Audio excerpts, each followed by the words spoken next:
It is 6:49. This is your morning in 8 minutes. A new school is opening in West Knox County, but some families are worried about where their child will go to school next year. Well, board members are trying to figure out who will attend the new school in Hardin Valley. It's being built to address overcrowding. The new school on Coward Mill Road will serve around 1,200 students, with more than 700 pulled from their current schools. Board members are proposing 3 alternatives to the original zoning plan.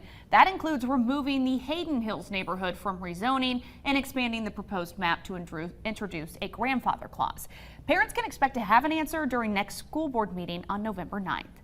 Well, right now, a couple of trails in Gatlinburg are closed after reports of bear activity. It's the trail near the Sugarlands Visitor Center and another trail near the Twin Creeks Science and Education Center. Park officials say there's a large concentration of black bears feeding on acorns in the area. During this time, some bears can act aggressively to defend their food source. The trails will be closed until further notice to keep visitors and the bears safe. Now, this all comes just days after multiple reports of bear encounters over the weekend. One family walked out of their cabin in Gatlinburg to find a bear inside their car looking for food. Another man says a bear entered his cabin in the middle of the night and attacked him. The people involved are okay. The TWRA euthanized a bear matching that description. Wildlife officials say when a bear is conditioned to human food, they become dangerous.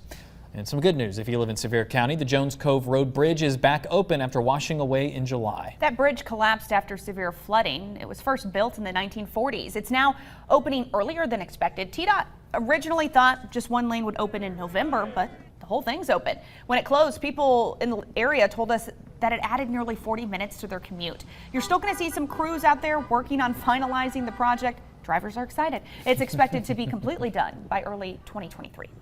And happening today, a new affordable health care clinic opening its doors in Maryville. Neighborhood Family Clinic will give those who are insured or uninsured an option to seek treatment. Office visits cost as little as $50. They offer all kinds of health care options and will treat children.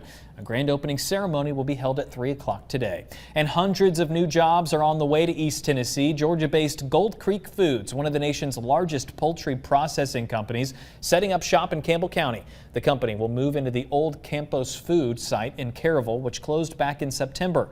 200 jobs will be available, and they tell us they're hiring right now. The facility will open in February of next year. If you want to apply, we have a link to that application in the WVLT News app. And crews are continuing to work on a $100 million motorsports park in Cumberland County. This is huge. Flat Rock will be in the Westall area. The Grand Prix style tracks will bring in about 100 jobs, but that doesn't include hotels, wineries, and breweries they also plan to build. Park officials think a weekend of racing will bring in more than 200,000 people into the area. We're talking NASCAR, IndyCar. The club track is expected to open in May.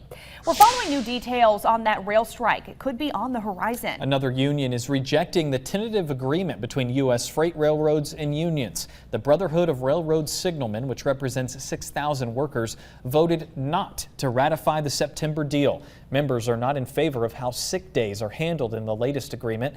If they don't reach a new agreement before November 19th, the union could authorize a strike. While the 2 largest unions have yet to vote, a strike by any one of the 12 freight rail unions would be honored by the others. The White House is taking action to eliminate what it's calling junk fees. President Joe Biden says they're cracking down on banks and other companies that charge for bounced checks, credit card late fees, and insufficient funds. The Consumer Financial Protection Bureau will be enforcing the new guidance. Mortgage rates are up again this week, surpassing 7% for a 30-year mortgage, the highest level since 2001. The spike is cooling the housing market by spooking buyers and builders. As for interest rates, the Federal Reserve is expected to raise it 3/4 of a point again for the 4th straight time early November. The Powerball this morning, it sits at $800 million. Again, no winner in last night's drawing. That's the 2nd largest jackpot in the lottery's history, only behind the $1.56 billion, if you remember that one from 2016.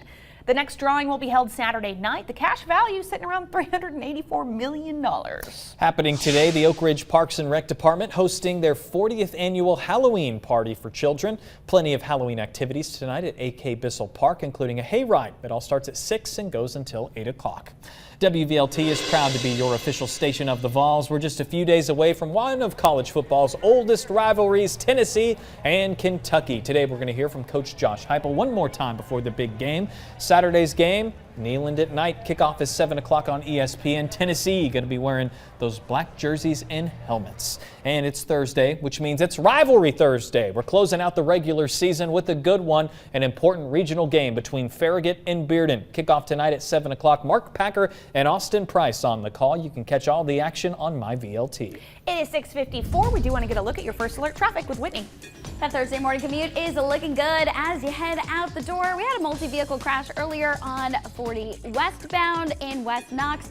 All lanes of the interstate are open. Palisade Parkway also looking good, even as you're moving around Knoxville on those interstates. No congestion just yet ahead of that morning rush. Here's the traffic flow on 640 West at Western Avenue. You're on time to start your Thursday. Your First Alert forecast with Chief Meteorologist Heather Haley. 5 minutes to 7 now. Here's a big picture look at the rainfall potential for the next week, with it headed our way by really Sunday to Monday. That's the key here. So I wanted to show you a close look at that First Alert Futurecast.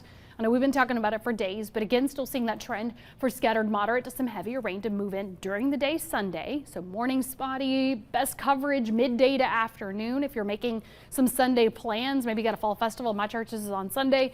And then it becomes scattered and lighter Sunday evening, and we still have some scattered rain lingering into Sunday night to Monday.